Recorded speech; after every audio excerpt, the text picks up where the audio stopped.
Hi all. Today in this video we will talk about the counters. What is the purpose of a counter and what are the different types of counters? So counter is used to count pulses and has a specified sequence of states. That is, it count the clock pulses we are giving to the circuit. Okay, that is, a number of flip-flops are interconnected such that the combined state at any time is the binary equivalent of the total number of pulses that have occurred up to that time. Okay, so for an n bit counter, n number of flip flops will be there. Okay, that is, if you want to design a 2-bit counter, then you have to use 2 flip flops. If you want to design a 3-bit counter, you have to use 3 flip flops. Okay, so the combined state at any time of the flip flop, okay, will be equal to the number of pulses we are giving to that flip flop. That is, if we are considering a 2-bit flip flop, okay, we know that the output may be 0 0 0 1 1 0 1 1 like that.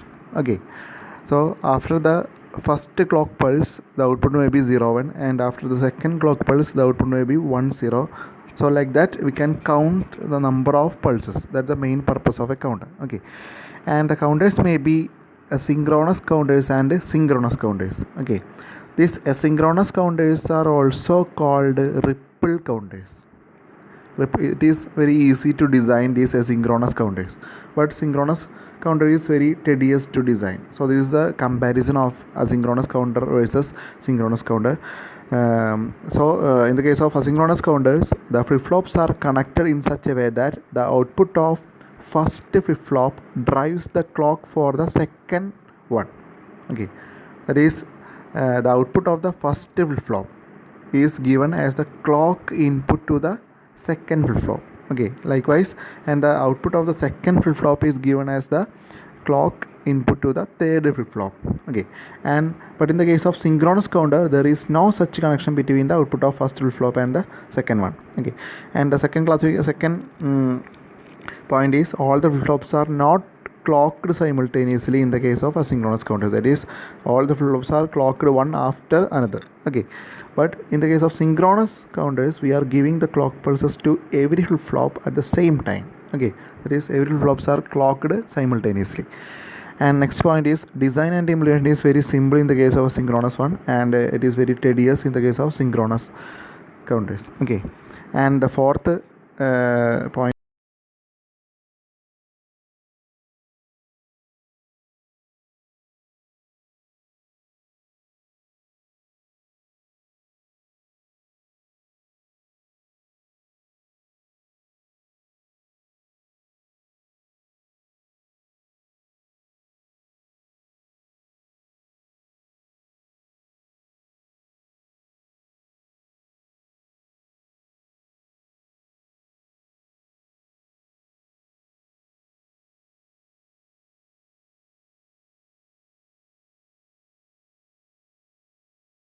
is, the main drawback of this counters, that is asynchronous counter, is that their low speed, because the clock is propagated through a number of flip-flops and before it reaches the last flip-flop. Okay, that is one after the another.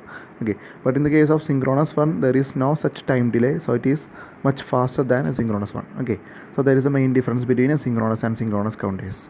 Okay, and also the counter may be an up counter or a down counter. In the case of an up counter counts in the upward direction, that is 0 1 2 3 up to n. Okay, and the down counter counts in the downward direction. Okay, and each of the count of the counter is called the state of the counter. Okay, that is the number of states through which the counter passes before returning to the starting state is called the modulus of the counter. Okay, suppose in the case of a mode 4 counter, okay, if we are talking about mode 4 counter, mode 4 means 4 states will be there. 4 state means, that is, I already said that in the case of a 2-bit counter the states can be, states means the output of the flip-flops, combined output of the flip-flop. Okay, that is output can be 0 0 0 1 1 0 1 1 like that. Okay, 0 0 0 1 1 0 1 1, that is 4 states will be there. Okay, and that is if you are writing the numbers, that is 0 1 2 3, that is 0 0 0 1 1 0 1 1. Okay, 0 1 2 3, and after again 3 it will count 0, then 1 2 like that. Okay, it will continue its counter. So the number of states through which the counter passes before returning to the starting state. So here starting from 0, so after the 4 states, after 4 clock pulse, it will again returning to 0. Okay, so the modulus of the counter will be 4 here. Okay, so that is the modulus of the counter. Okay, and also a 2-bit counter has 4 modes. I already said that if you are using 2 flip-flops, it can be called as a 2-bit counter, and it has 4 modes for states. Okay, that is 0 0 0 1 1 0 1 1. That is up to from 0 to 3, 0 1 2 3 like that. Okay, and so hence it is a mode 4 counter, and also we can call it as a divided by 4 counter. Okay, another name of it is divided by 4 counter. So an n-bit counter will have n number of flip-flops and 2 raised to n states. That is, if you are considering a 2-bit counter, then 2 flip-flops will be there, and 2 raised to 2, 4 states will be there, 4 states. Okay, in the case of a 3-bit counter, 3 flip-flops will be there, then 2 raised to 3, 8 states will be there. That is, we know that 0 0 0 0 0 1 up to 1 1 1. So 8 states will be there. So a counter may have a shortened modulus, and the number of flip-flops required to construct a mod n counter equals the smallest n for which this condition satisfies. That is, capital N less than or equal to 2 raised to n. Okay, this capital N will represent the modulus of the counter. Okay, so if you want to design a mod 10 counter, okay, mod 10 counter, then n, capital N will be 10. Okay, so our condition is n less than or equal to 2 raised to n. Then small n will be, we know that small n must be 4. Okay, that is, if we select small n as 3, 2 raised to 3 will be 8. So 10 not less than 8. So we have to choose small n as 4. Okay, so for a mod 10 counter, the number of flip-flops will be 4. Okay, and also in shortened model, I have discussed about the shortened modulus counter. So in shortened modulus counter, there may occur a problem of lockout. Sometimes when the counter is switched on at any time during the counter, because of some noise spikes, external disturbances, the counter may find itself in some unused state, that is invalid state. Okay, that is invalid state means if we design a mode 5 counter, okay, mode 5 counter, that is it has to count from 0 1 2 3 4. Okay, after 4 it has to again count to 0 1 2 3 4. Okay, so there is a mode 5 counter, but for we know that for a mode 5 counter we have to use 3 flip-flops.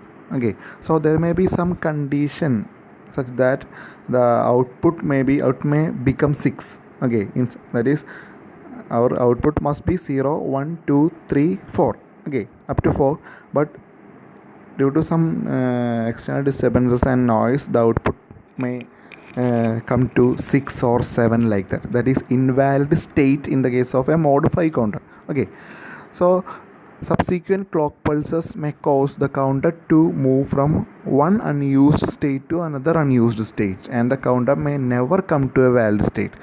So the counter become useless. So this problem is the lockout condition for a counter. Okay, so to ensure that at startup the counter is in its initial state, external logic circuitry is provided which properly reset each flip-flop.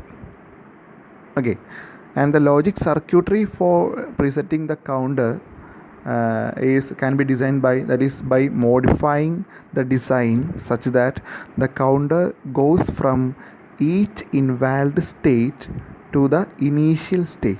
That is, if for in the case of a modify counter, if it reaches the value 6, okay, then suddenly quickly it will change to, it will start again from 0 0. That is, all the flip flops will reset to 0 0 0. Okay, so that's the design procedure for avoiding the lockout condition. Okay, so here this is an example of 2-bit ripple up counter using negative edge triggered flip flop. So here you can see the negative edge triggered one. So in the case of asynchronous count, I have said that the output of the first flip flop is given as the clock input to the second one. Okay, so here we are using JK flip flop for the purpose. So for a JK flip flop, for both the flip flops the input should be 1. Okay, so J and K value should be 1, and we are giving the first clock pulse here, and we will get an output here. That is, this pulse is given as the clock input to the second flip flop. Okay, so this is a 2-bit ripple up counter. So this is the clock pulse, and suppose if the initial state of Q1 and Q2 has 0 0. Okay, so after the first clock pulse, we know that the output, this is the JK flip flop, we are giving J is equal to 1 and K is equal to 1. So also it is a negative edge triggered flop. So at the negative going edge, we know that the Q1 output will change from 0 to 1, that is toggle, it will toggle. Okay, that is 0 to 1. Okay, and here we can write the output as Q2 Q1. Okay, that is, Q2 is the MSB and Q1 is the LSB. Okay, so Q1 becomes 1 here, that is 0 1 condition, 0 1 condition, that is it count 1. Okay, then after the next clock pulse, what happens, this Q2 becomes 1, Q1 becomes 0, that is 1 0 condition, that is 2, the count 2. Okay, then after the next clock pulse, the Q1 is 1 here and Q2 is also 1 here. Okay, so 1 1, that is 3. Okay, so likewise it will count up. So it is a 2-bit ripple up counter. Okay, and next one is a 2-bit ripple down counter. How can we construct a down counter? Okay, so in the previous case, in the case of up counter, we have noticed that we are giving the Q output as the clock input to the next flip flop. Okay, for an up counter. But in the case of a down counter, we are giving the Q bar output, as the input to, as the clock input to the next flip flop. That is the main difference here. Okay, and all other values are same. Okay, and for a 2-bit ripple down count, it will count from 0 3 2 1 0 3 like that. Okay, so 4 states will be there, 0 3 2 1. Okay, and it will again come to 0. So this is the clock pulse and corresponding outputs. You can check it. Okay, by observing the clock pulse, you can check.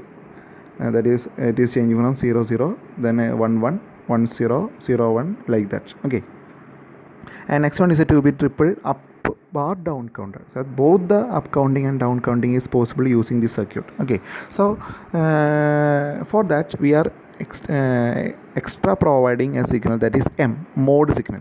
So this mode signal will decide whether it should be an up counter or down counter. Okay, so suppose if the value of M is 1, then what happens?